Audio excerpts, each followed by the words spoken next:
Hi, everyone, and welcome to our Chapter 4 Course in Miracles call. I hope you all enjoyed the video calls from Chapter 3 while I was out on my fabulous European vacation. I am so happy to be back, and I have stayed in vacation mode for like a good extra 2 weeks.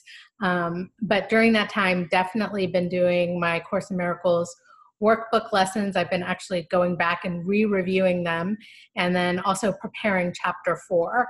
So what I want to do today is run through a review of Chapter 3 and take any questions, and then just dive into Chapter 4. But before I do that, we'll go ahead and do our opening preparation. So if you're in a place where you can close your eyes and just relax, go ahead and do that now. And then just repeat after me. I'll read this and you just repeat right after me, and we'll do our opening preparation before we dive into the text today. Nice deep breath. I dedicate this time to healing my mind and awakening to my true nature.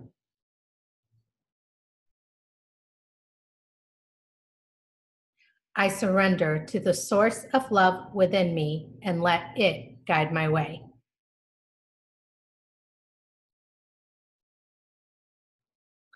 As I do this mind healing work, I am willing to be mindful of my thoughts without judgment.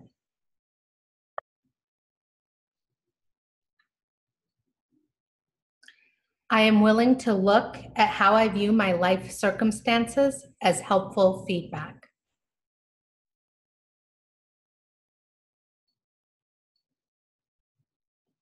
I am willing to take responsibility for letting go of limiting thoughts and beliefs.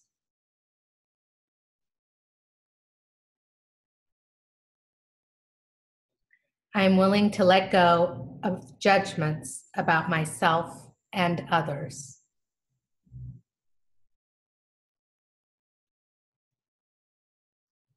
I am willing to quiet my mind and allow Holy Spirit to take the lead.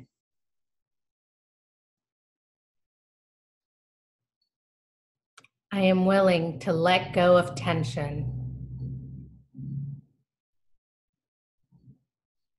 I soften and imagine the Holy Spirit leading me into peace. My aware self leads me as I now focus on healing my mind.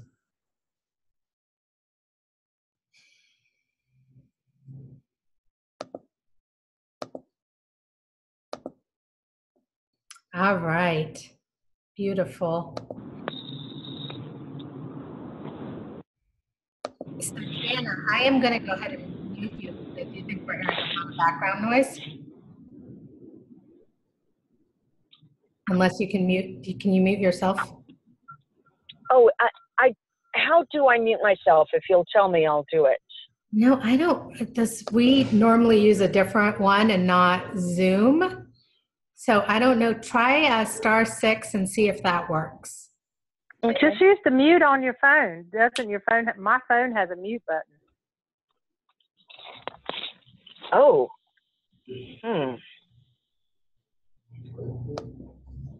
Well, now there's no more background noise. Now that we're talking mute, apparently that's all it's got. Okay. So we'll go with that. If it gets too loud, Jen, I'll mute you and then just unmute you when you have questions. Okay, so I want to start with a Chapter 3 review real quick. So there were I wrote a couple of key points down for each of the sections of Chapter 3. I'm just going to read those out to you all, and then if there's any questions that you collected when you were doing Chapter 3, we can use those and talk about those. So from 3.1, my bullet points are: we believe in suffering, punishment, and we believe in suffering, punishment, and crucifixion, and we believe in the resurrection, or instead of believing in the resurrection. We expect to be punished. We believe we're inherently guilty, And we believe in sacrifice, but when you think about one God, there is no sacrifice. Any amount of illusion cannot destroy the truth. So no matter how much we sit here and believe in this illusion, it cannot destroy what is actually true, that there is no suffering and there is no sacrifice. So then in 3-2, we must choose. We had to decide what we want, which I think is so interesting because we keep the workbook lessons that we're doing right now too are really focused on the whole decision aspect. So do we choose illusion or do we choose truth? Do we choose innocence, or do we choose guilt? The miracle is the ability to see the illusion for what it is, which is just an illusion. The Holy Spirit is the link that helps us see the difference between the illusion and the truth. And we're going to get into this very much so in chapter 4. And in chapter 4, it's going to talk about, it's not about overpowering your ego and trying to force your ego in some way. It's not going to work like that because you're still within your thought system that isn't working. It's about surrendering and asking for help, asking, help me see this differently. That's how you get there. That's it. It's not about, okay, I'm going to see this differently. This is my plan. This is what I'm doing on Monday. This is what I'm doing on Tuesday. And by Friday, I'm going to be an enlightened master because I've got this whole plan in place and this is what I'm doing. You're going to keep having these situations come up. And the quicker you get to saying, okay, I see this situation coming up. I know what I'm seeing. I'm clear that what I'm seeing is X, Y, and Z guilt, X, Y, and Z, someone doing something bad, whatever it is. I know for a fact I'm seeing that because that's what my body's eyes are saying, but I'm willing to see this differently. And that's where you allow the Holy Spirit, God, love. Course in Miracles says it's not about the terms, so don't get caught up on what you call it, but that's where you allow the Spirit to move through you and the miracle to occur. 3-3, perception versus knowledge. Again, we're going to be talking about the concept of knowledge in chapter 4. Again, perception versus knowledge. Perception is ego. Knowledge is your spirit. So your spirit already knows everything. There is nothing it doesn't. You don't need another book. You don't need another course. You don't need anything else. When you understand that everything your body's eyes are seeing is a perception, it's not reality, it's not true knowledge. When you realize that, you can ask to be shown the true knowledge. And you do that by getting quiet and going inside and asking, because you'll know that you're already part of God. 3-4, the separation creates a split mind. There's God and then there's the self. And we think that we're separate from God, so we stay confused. But the truth is that we're a part of God. We're a thought within the thought system of God. So we're a part of our source. The first split, which 4-1 is going to talk about why we don't like change. One of the reasons 4-1 says we don't like change is because the first time we experienced change was split from our place of pure peace with our Creator into this place of complete chaos and separate bodies and separation. So in 3-4, our first split was consciousness and development of our personal self, and it pulled us out of the state of being one with God. To be one with God, we must let go of our personal self. We talk about that all the time. Let go of your ego, see everybody as innocent. And if it were that easy, we'd all be doing it all the time. But we alone cannot do that. That's why we ask for help. We don't say, okay, I've studied the Course in Miracles. I know what I'm going to do, and this person's yelling at me, but it's okay. It's all love, and I'm at complete peace. No, I sit there and I go, this person's yelling at me, and I'm getting really upset, and I don't like this person, and they're so rude, and okay, I'm willing to see this. None of this is happening. This is an illusion. I'm willing to see this differently. God, Holy Spirit, Jesus, source within me, love and light, somebody please intervene here. And this person is crazy right now. And they're yelling at me, and now I'm crazy because I'm all upset because of what they're doing, and we're both crazy, and this isn't going to end well for anybody. So help me see this differently and bring my sanity back. And when my sanity is back, I can say, okay, I know who I am, and just because this person's saying whatever they're saying doesn't change who I am. And oh, by the way, when I know who I am, I also know who you are. And I think, oh, you're just a little confused right now. And I don't have to react to the things you're saying because I realize that we're in the illusion. So that was a big part of 3-4, is where do you identify? 3-5, God's mind, 3-5, we talked about action versus being. Loved 3-5. It's not about what you do. It's about the state that you are in. And so when you remember who you are, you remember you're one with God, you remember everything's okay, you don't have to get caught up in, should I say this or should I say that? Should I go to the meeting? Should I not go to the meeting? Should I tell them this or should I not? Should I write this email to them? Should I text them? The action doesn't matter. When you're worried about what action you should take, it's a good indicator that you're in the ego self and not your higher self. When you're in your higher self, it's not about what you do. It's about, I have no idea what to do. I think I'm just going to send love to this situation. I learned a new one this week that I've been using miraculously. I hand my ego over to God. Every time I start thinking, and what should I do? And should I do this? Or should I this? Should I that? I say, I hand my ego over to God. So again, it's not about the action. It's about the attitude about handing things over. And prayer is the medium of miracles. Course in Miracles, prayer is the medium of miracles. So we ask to let go of the illusion and to remember who we really are. And then Course in Miracles says, you choose what you value. And we know what you value by which choices you make. So are you choosing for fear and separation? Are you choosing for oneness? So 3-6 starts about judgment and the authority problem. And again, we're going to be talking about the authority problem in 4.1. So a lot of these themes really are continuing through our course. So if we are all in this area of oneness, then what is there to judge? It's impossible to judge. We're all part of the same. So why is this whole judgment coming in? So we use our judgment to release it so that we can return to oneness. Every time we judge something as being real, we actually make it real. So when we judge the nightmare as being real, we judge what the other person's doing to us. If somebody does something to you and you say, I can't believe they did this to me, how should I react, or what should I do, or how do I respond to this? You now have changed the way you're acting and interacting and have just made that attack real. And we covered in this last set of lessons, in my defenselessness, my safety lies. So when you're defenselessness, when you're not attacking, that's where your actual safety lies. Whether you judge something as good or bad, it doesn't matter. You're still judging, so you want to hand it over. Okay, 3-7, creating versus self-image.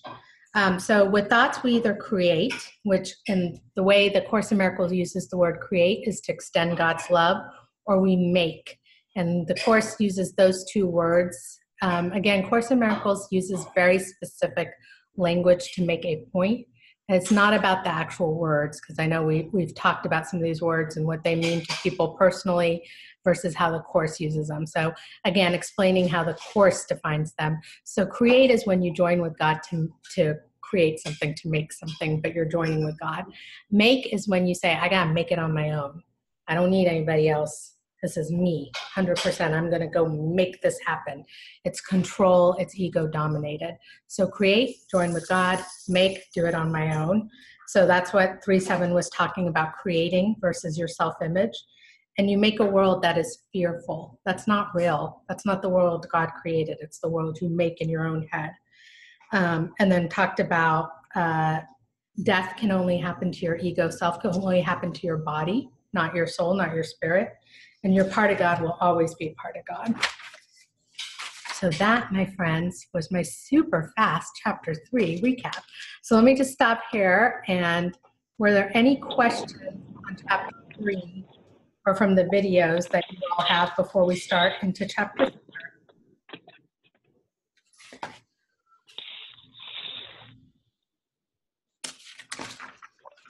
Great, my videos were perfectly clear and absolutely wonderful. That's how I'm interpreting the notebook.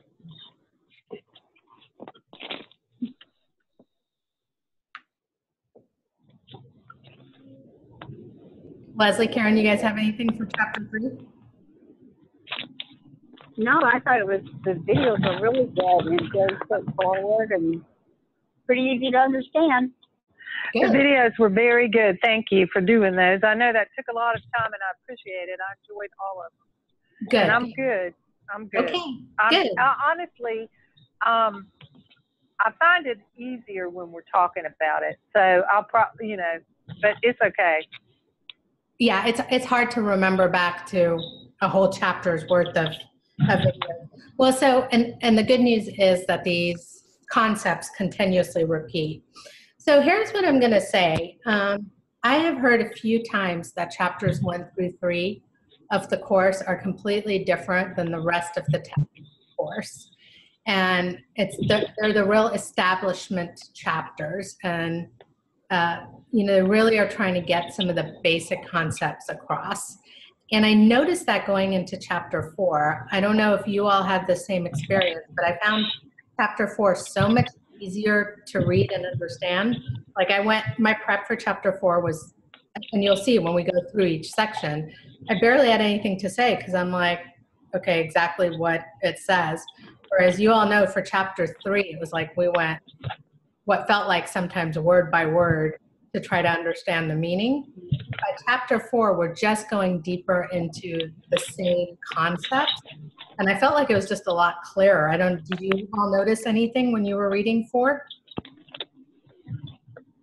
I did notice that it was the same thing, but a lot deeper, and it clarified the concepts a lot more. Yeah, I thought it was easier to just read, which, of course, Miracles is not known to be easy to read. All right, well, let's dive in. So I know, Jana, you're new to our call, so you can decide if you want to how much you want to participate and if you're able to. So if you all want, what we normally do is we read a paragraph, and then I share some thoughts, and then somebody else reads another paragraph. And so is everybody able, willing, desirous of reading today? Yes. Karen, you can? Sure, I'll read. You can. Jana, are you able to read or willing to read? Well, first I'm just checking to see if you guys can hear me because I muted myself. Oh, we can hear you. I can hear you. Okay, great. I tried *6 to mute myself. I was just wondering if it worked or not. I am close to home where I can listen in and not be in a car, but I don't have a Course in Miracles book with me.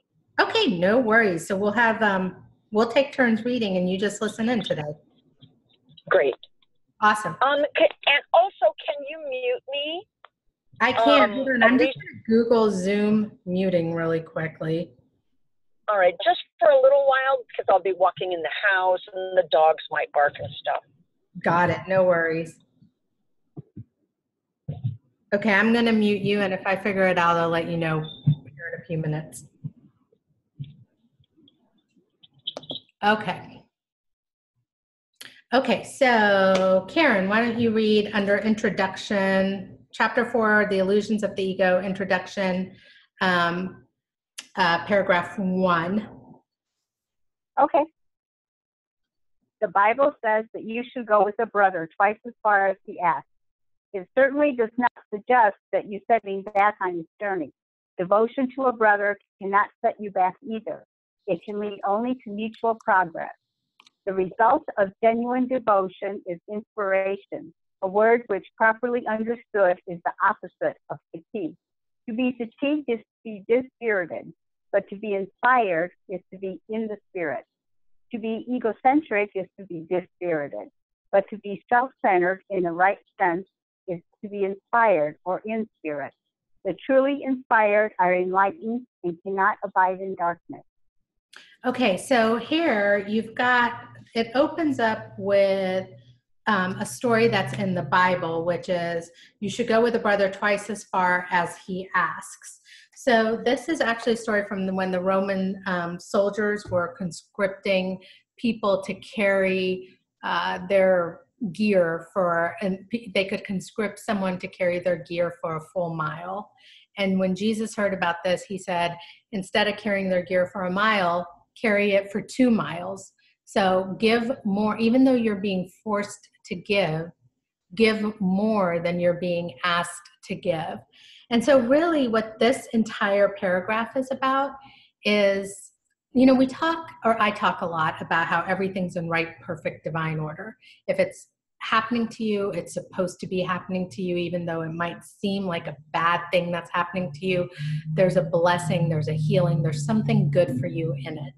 And what the Course is saying is, when that situation shows up and when it comes and when your brother, quote unquote, another human being puts you in this difficult situation, turn on that cheery attitude and say, sure, I'd love to help you with that. And while I'm helping you with that, can I also do this for you? So they're expecting the whole, I can't believe what you've conscripted me. You've held my people down. What the heck's wrong with you? I'm going to fight you till the end. And instead you go, sure, I'm happy to help with that. And in fact, I'm happy to give more. And that attitude comes from knowing for a fact that this is the situation for your greatest healing. That this whole situation, you running into this person on this day, in this situation, with them needing the things that they need, it's not an accident. It happened on purpose, and it's for your healing. So it's not, so Course in Miracles says you help each other through pure selfishness. We help one another not because we're this wonderful, amazing spiritual person, but we know that by me being here and present on this call with you all and me talking to you about these chapters, the person who's also getting the healing is me. So you all are helping me heal just like I'm helping you heal. Who's giving more? Who's getting more? Who's giving? In Course in Miracles, it says, no, it's all mutually beneficial. The fact that we're here and we're doing this together benefits me and it benefits you. And you guys will start to see, the Course in Miracles talks a lot about that here in 4.1 about the teacher. So that's that paragraph. And it's mutuality, which is a big theme of the Course. No one heals alone. We all heal together. There's also a scripture from the Bible, heaven is entered 2 by 2. It means that the only way to get there is to make sure your brother gets there too. So that's really what this paragraph's about. Leslie, paragraph 2.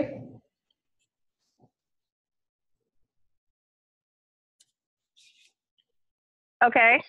Number 2, you can speak from the spirit or from the ego as you choose. If you speak from spirit, you have chosen to be still and know that I am God.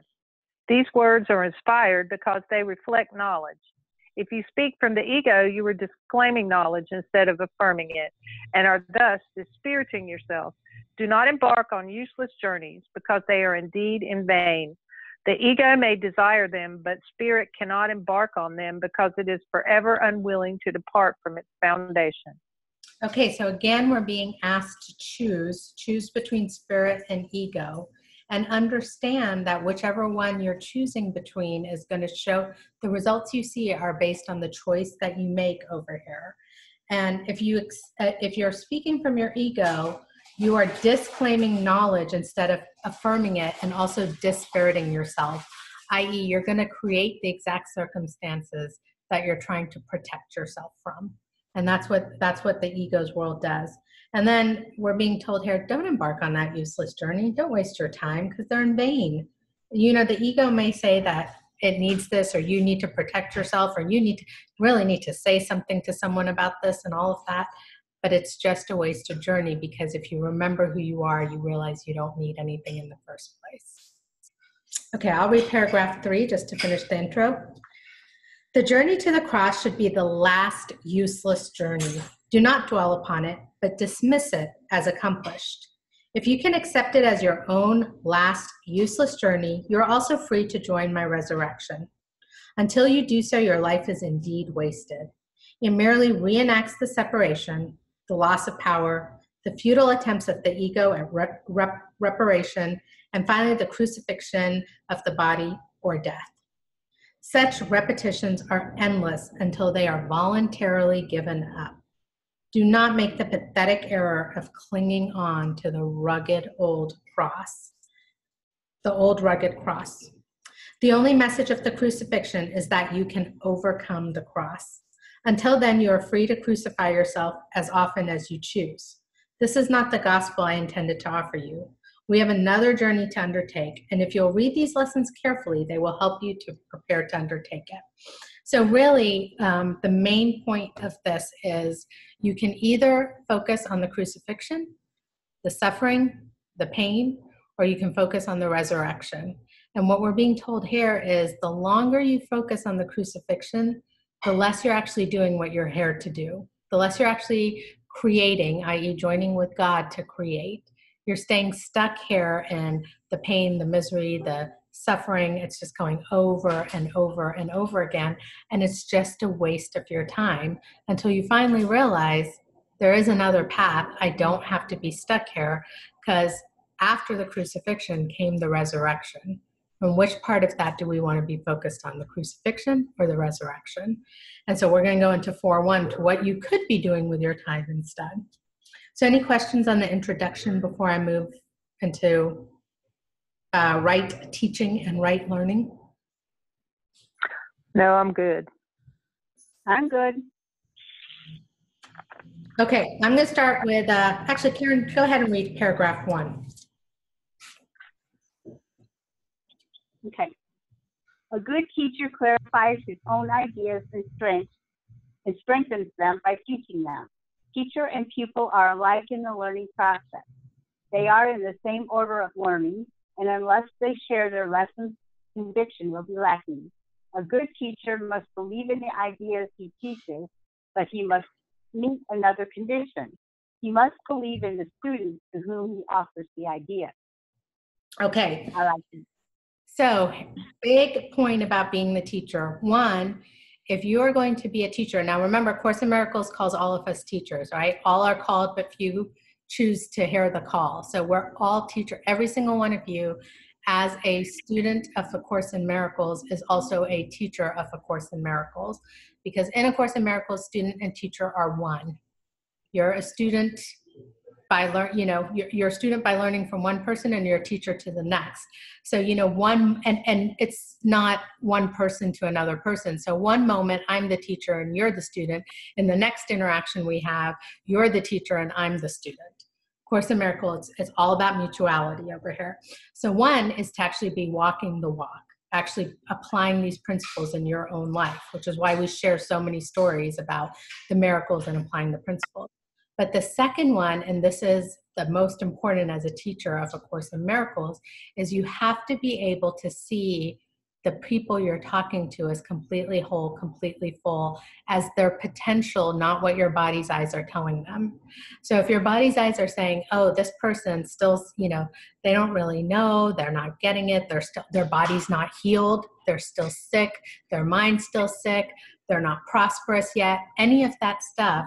When you're a teacher, you say, no, I see the real you. The real you is complete.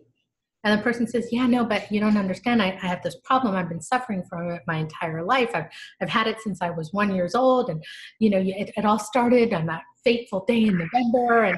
And as a teacher, you say, I know you have this story that you've told yourself. I know you have these life experiences that keep happening over and over again. But when I look at you, that's not what I see. I see the real you. I see through the illusion to the real you. So that's a big part of being a teacher of A Course in Miracles. Believe in the students to whom he offers the ideas. Leslie, paragraph 2. Okay. Many stand guard over their ideas because they want to protect their thought systems as they are. And learning means change. Change is always fearful to be separated because they cannot conceive of it as a move toward healing the separation. They always perceive it as a move toward further separation because separation was their first experience of change. You believe that if you allow no change to enter into your ego, you will find peace. This profound confusion is possible only if you maintain the same thought system can stand on two foundations. Nothing can reach spirit from the ego, and nothing can reach the ego from spirit. Spirit can neither strengthen the ego nor reduce the conflict within it. The ego is a contradiction. Yourself and God's self are in opposition. They are opposed in source, in direction, and in outcome. They are fundamentally irreconcilable because spirit cannot perceive and the ego cannot know. They are therefore not in communication and can never be in communication. Nevertheless, the ego can learn even though its maker can be misguided. He cannot, however, make the totally lifeless out of the life given. Okay, a couple of really good points in here. Okay, so one of the ones I thought was so interesting is one of the reasons that we fear change is because the first change we experienced was separation. It was so traumatic that we are like, I don't want to deal with any of this change. But have you ever noticed, think of somebody in your life who's always complaining about the same thing over and over again? And they complain. I talk a lot. I use the example from the surrender experiment about having the thorn in your arm because I love that example so much. Or from Untethered Soul, I think it is, Michael Singer's book.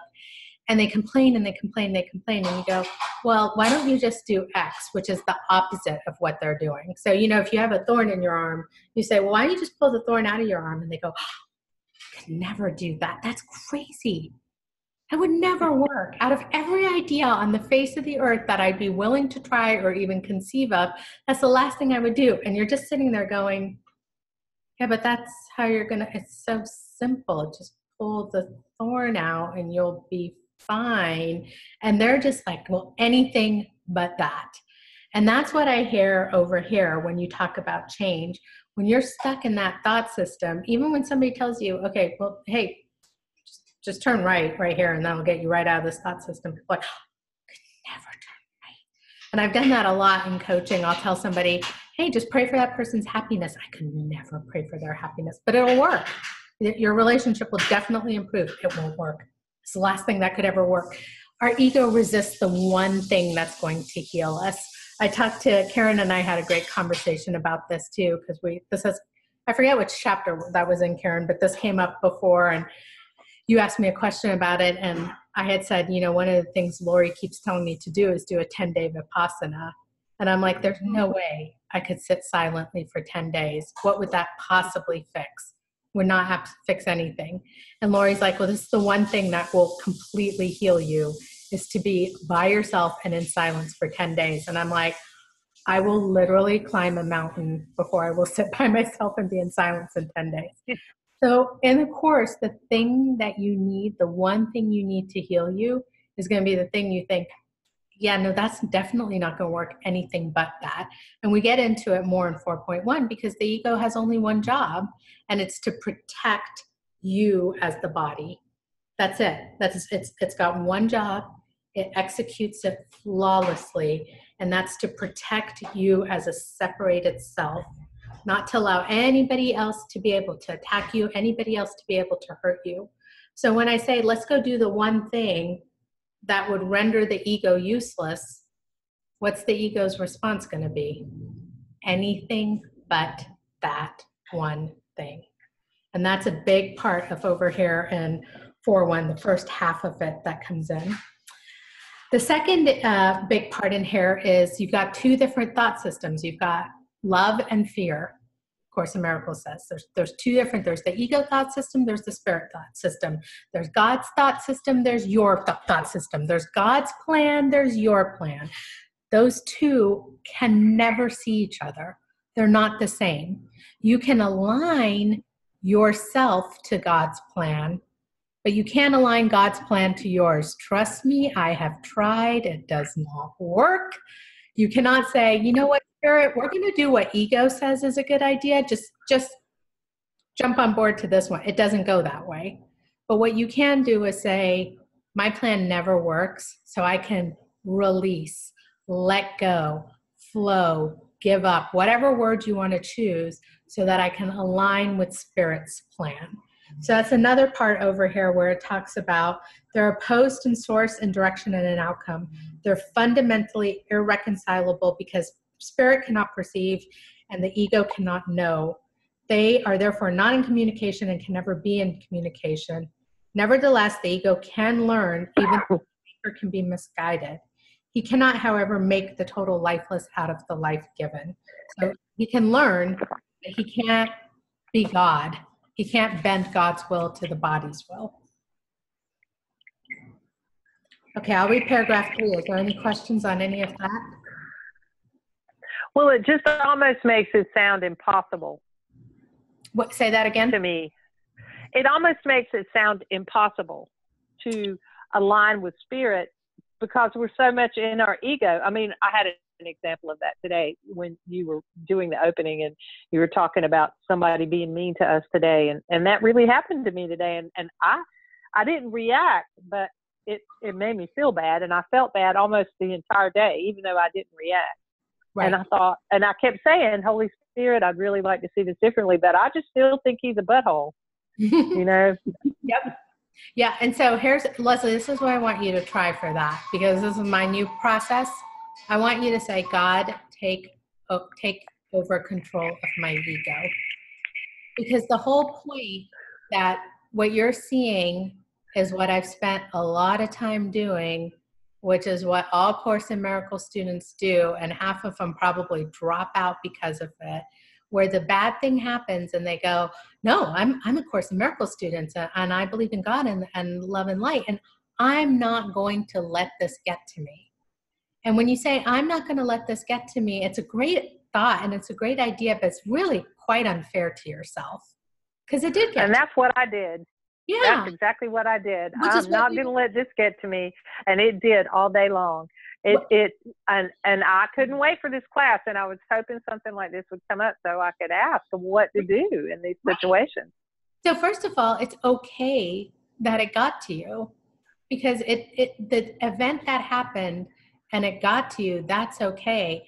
Now we turn around and we say, it actually reinforces everything this course teaches, because things do get to you. And you say, okay, this got to me, but I just want peace. So Leslie, Amina, Karen, Jana, I'm not going to sit here and figure out what he was thinking and then what happened and should I have said this? And maybe if I had done that, I'm not going to waste any of my time on that. I'm just going to say, this thing happened.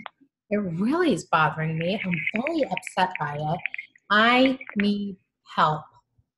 I need a miracle. I need something bigger than me to step in, because me by myself cannot figure this out.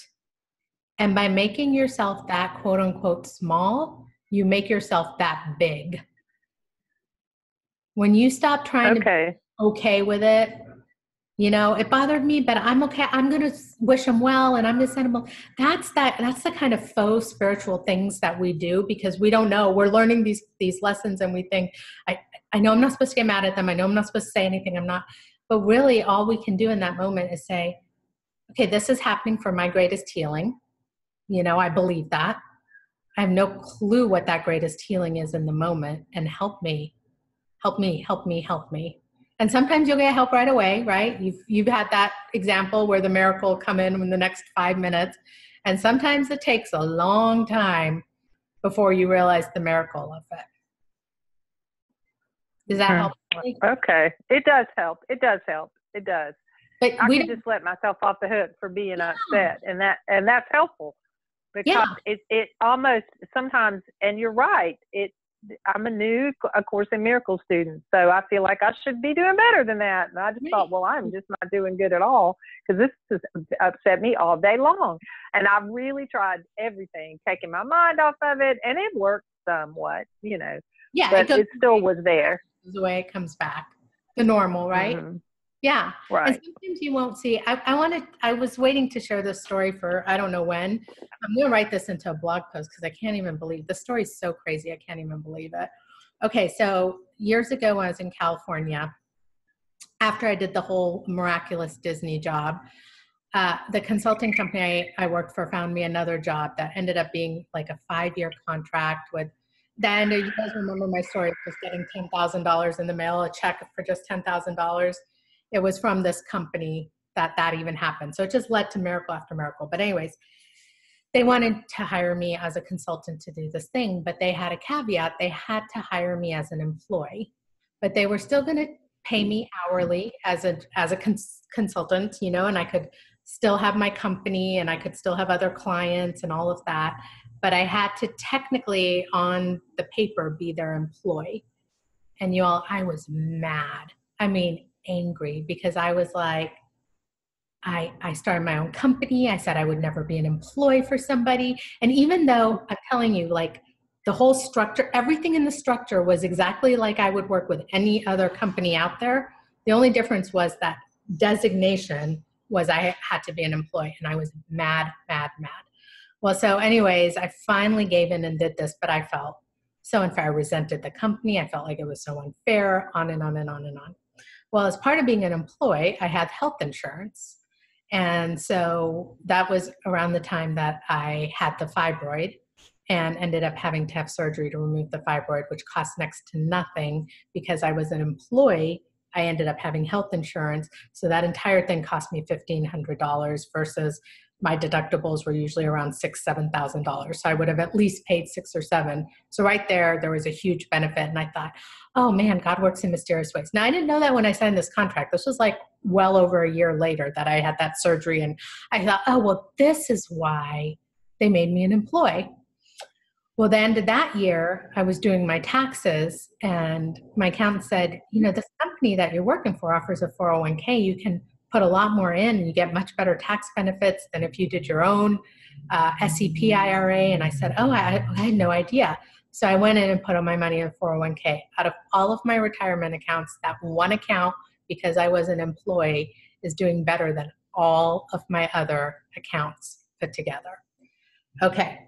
Now, I haven't worked for them in, I don't know how many years, 3, 4, 5 years. It's been a while since I've worked for them. I got a letter in the mail last month from a class action lawsuit, and it has me getting a couple $1,000s. And it basically said that because I was an employee in the state of California, I was on a project, one of the Disney projects, that I worked a ton of overtime. And because I was an employee in the state of California, in California, if you work overtime, you get time and a half. And so even though I had a contracted hourly rate that I get paid no matter how many hours I work, because the law in California is if you work more than 40 hours, you get time and a half, I was eligible even after all the, how class action lawsuits are. They take, 80% of whatever you were going to get is already out the door for lawyers' fees and the way that it's all set up. It would still leave me getting a couple $1,000s that totally unexpected that I was going to get. All of this because they insisted I be an employee of their company. One benefit after the other that's still giving 5 years after my contract with them is over. I'm still benefiting from that one decision. So it's a sign, and I use that one for a few reasons. One, it was a designation on a piece of paper that I knew and they knew, and that was it, that I was an employee. Nobody else knew, didn't change my business, didn't change anything. And I was so angry and so upset about it. So I start with that because how silly. Like, it's just like, it didn't cost me a thing, but there was some ego. And I don't mean ego Course in Miracles. I mean ego like, I am not I will never be an employee. I have my own business. So, some silly thing that came up that I was so angry about in the first place. And 3 huge gifts, one of which comes years later that I got from their insistence that I be an employee. So whatever these things are that happen to us, they don't have to make that. None of that happened right away. I was mad about being an employee for a really long time. I've told that story numerous times in that first year that I was an employee for this company. I was very upset about it. So it might take a year, Leslie, and then the benefits might just start pouring in and you think, man, whoever, I can't even remember the HR person I had that conversation with about employee. You would think being so angry, I'd remember her name. I can picture her face, but I don't even remember her name. And I think I should really send her a fruit basket because she's done such good for me. She didn't even know what she was doing. So that's kind of where this goes. We have the assumption that it all leads to good. Sometimes it takes a really long time before we can see that. Sometimes we may never actually be able to, make that perfect link back, right? You might never know, but it's that assumption of it's all working out for me and it's all going to my good. And the permission to, it's hilarious now how upset I was, but I'm telling you, back then, I really genuinely felt the way that I felt. So hopefully that story helps. It did help, and actually, I had my little pack of Post-it notes beside my computer, and I wrote down several times. I kept every time something would come up, I wrote down, what if this was for my highest good? What if this was going to make things work out better for me? What if this was the best thing in the long run? And I actually wrote that down. Yeah, because there's a part, because there's a part of your soul that's kind of, and the other thing, this is a little bit of what's changed from the Camino, which it's still pretty new, it hasn't even been a full month, but a little bit that's changed from the Camino is I kind of get that it's only me who thinks something bad's happening. Like, when I share my stories, even with you all or with somebody else about what this person did or what was said, and it's so clear to me that they were wrong or bad or mean to me or whatever. But when I share my stories, other people are like, really? What if they just blah, blah, blah? And I'm like, no, they didn't just blah. What if they had some innocent reason? And I'm like, no, they didn't have. And it's like so obvious they don't have an innocent reason. And now what I'm seeing is my stories are all the same. It's always that this person is out to get me for the exact same reason. And nobody else sees it but me because it's my story. And I'm starting to realize, oh my God, I just keep reliving the same story over and over again. And I'm desperate. I keep telling it. I'm desperate for somebody else to go, oh my God, Amina, you're right. Your life's really messed up. But no one says that. No one ever agrees. And you know why? Well, I want to hear the Camino story. I know not now, but I do want to hear the Camino story. Well, because the truth is my life's not messed up. No matter how many times I try to tell the story that it is, I can't make that story true because it's not true. And it's hilarious. My friend Sue came to visit in Illinois last week, and I took her to my book club, and I said, I'm not sure. I think some of these people don't really like me that much. And I just finished saying that to her right before we walk in the door of book club. And I've shared with you all that I have some weird belief that people don't like me. It's so bizarre because my life experience is so the opposite of that. So I literally just finished saying this to her. We ring the doorbell, we walk in, and the first woman I introduced Sue to, she goes, oh my God, we just love Amina at book club. And I caught myself. I just sat here and told her the same story that I tell. And God himself is like, oh Lord, that story again. And Sue just kind of looks over. It had been literally maybe a full minute from the time I ended my sentence to the time the woman said that. And Sue just kind of looked at her and be like, yeah, she was expecting us to walk into some hostile situation. Everybody was talking to her and telling her how much they love me. And it's like, what? It's just a story I tell. And that's funny. It's not funny. And I guarantee you all, we'll do something next week. And and Leslie, if you were with me and we're walking down, I'd say, Leslie, I'm not sure that they're going to like me over here. I'll just say it. I won't even know I'm saying it. I've just gotten so used to saying those things.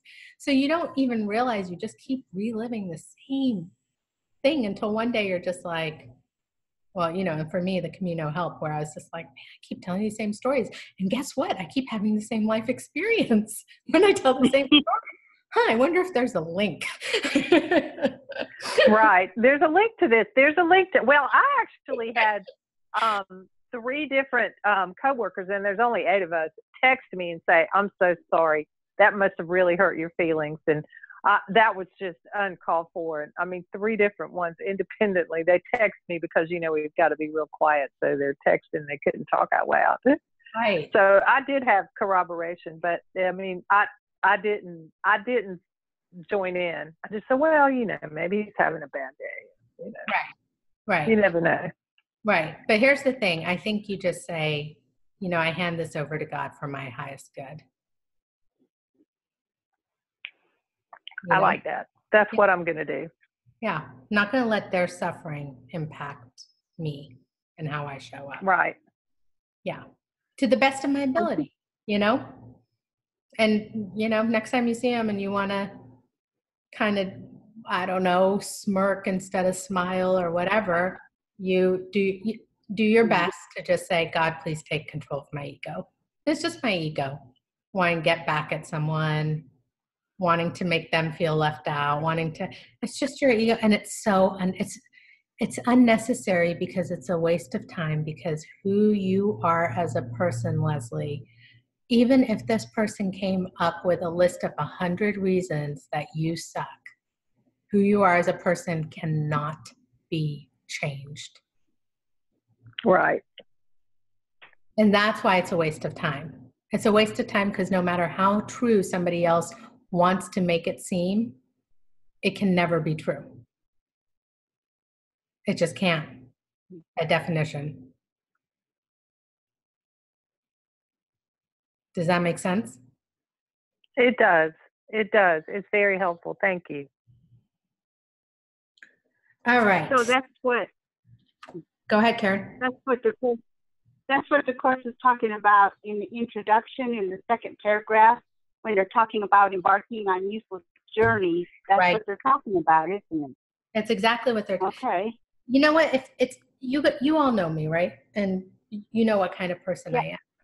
And I'm going to say I'm a very loving person. But if literally tomorrow somebody decided to get a petition together to decide I was the most unloving person on earth and got 1 million people to sign that petition, does it change the fact that I'm a loving person? No. No. No.